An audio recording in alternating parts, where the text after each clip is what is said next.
Does suffering make a person stronger or destroy him? And if it does change us, do we become better or just different? Today, we're going to talk about Tokyo Ghoul, one of the most popular and misunderstood animes of all time. Because this is not a story about monsters, and it's a story about something much more uncomfortable. What happens to a person when they're forced to lose themselves in order to survive, and more importantly, why this idea of destroying yourself to become something new, it's not just fiction, but something deeply relevant to the real world. But before we go any further, we need a framework. Man is not born with a fixed essence. Instead, he becomes what he chooses to become. But there is a critical point people ignore. Choice does not emerge in comfort, it emerges in crisis. Let's first begin with the author who created the plot. Sui Ishida is an author who does not just write history, but systematically destroys illusions about men. Because at the center of this story aren't monsters, but identity under pressure. In the beginning, we see Kaneki, quiet, passive, just a basic guy, He lives in a world where goods are people and bad guys are ghouls, and it does not require any thought. No existential burden, no moral complexity, anything. No need to question himself. He does not need to define who he is. And the world that he lives in does it for him. But then it hits the rapture. And then everything breaks. An operation, a transformation, a violent ontological rupture. Kaneki is no longer fully human, but he is not fully ghoul either. He just loses more than his biology. He loses his certainty. And certainty is far more important than most people realize, because certainty gives structure to reality. It tells us who we are, who we should trust, what is right and what is wrong. Before the accident, as I said before, humans were good, ghouls were evil. Kaneki lived inside a world that already had answers to these questions. The boundaries were clear.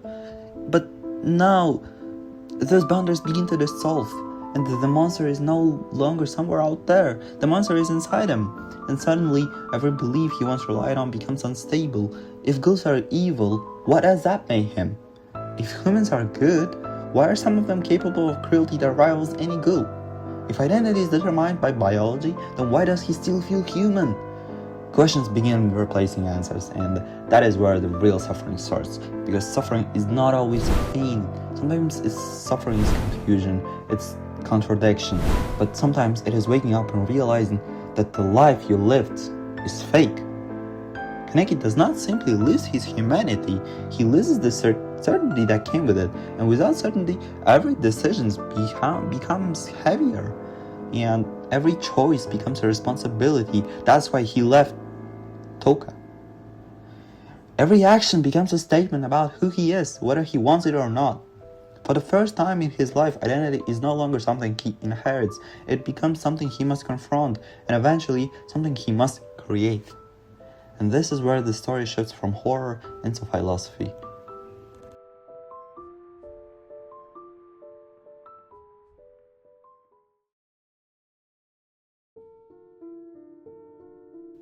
There is something strange about the way we talk about suffering. We often treat it as a transaction, as if pain is an investment. Like, suffer now and become stronger later, endure hardship, receive growth in return. This idea is everywhere, in self-help books, in sports, in religion, even in everyday conversations. And yet, reality rarely works that neatly. Because suffering does not come with guarantees. Some people emerge from hardship stronger, but others emerge broken. Some find meaning, but others lose it entirely. Pain itself promises nothing, and that is what makes it so terrifying. We like to believe that every want serves a purpose, that every struggle happens for a reason, but Tokyo Ghouls challenges that assumption. Kaneki's suffering is not fair. It is not deserved. It is not part of some grand plan. It is simply suffering, raw, meaningless, brutal. And these forces us to confront a possibility most stories avoid. What if pain has no inherent value at all? What if suffering is not a teacher? What if it is simply a distraction? For a long time, that seems to be the answer, but Kaneki he does not become wiser. He does not become enlightened. He does not discover some hidden truth about the universe, about ghouls and people. He simply suffers again and again until eventually the question changes. The question is no longer, why is this happening to me? The question becomes, what am I going to do with it? And perhaps this is where the value of suffering actually lies. Not in the suffering itself, but in the response that follows. Because pain can break two people in exactly the same way and yet lead them to completely different lives. The difference is not the pain, the difference is the meaning they create from it.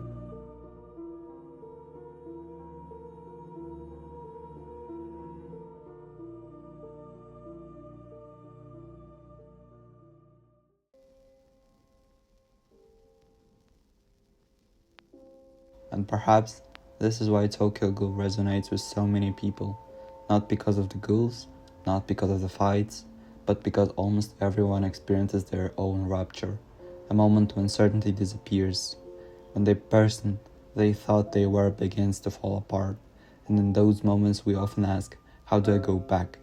But Tokyo Ghoul suggests a different perspective. Maybe the goal was never to go back at all. Maybe the goal is to move forward, to become someone capable of carrying what happened rather than someone trying to erase it. And perhaps this is the true value of suffering, not that it makes us stronger, not that it makes us wiser, but that it forces us to confront ourselves, to question who we are, and to decide who will we become next. Suffering, it does not automatically create growth. Many people are broken by it. Tokyo Ghoul never denies that reality, but it also presents another possibility that even after everything falls apart, we still have the ability to choose what becomes what comes after.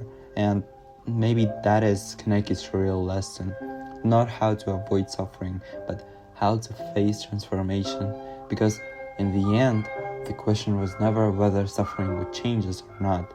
The question was, what will we become because of it?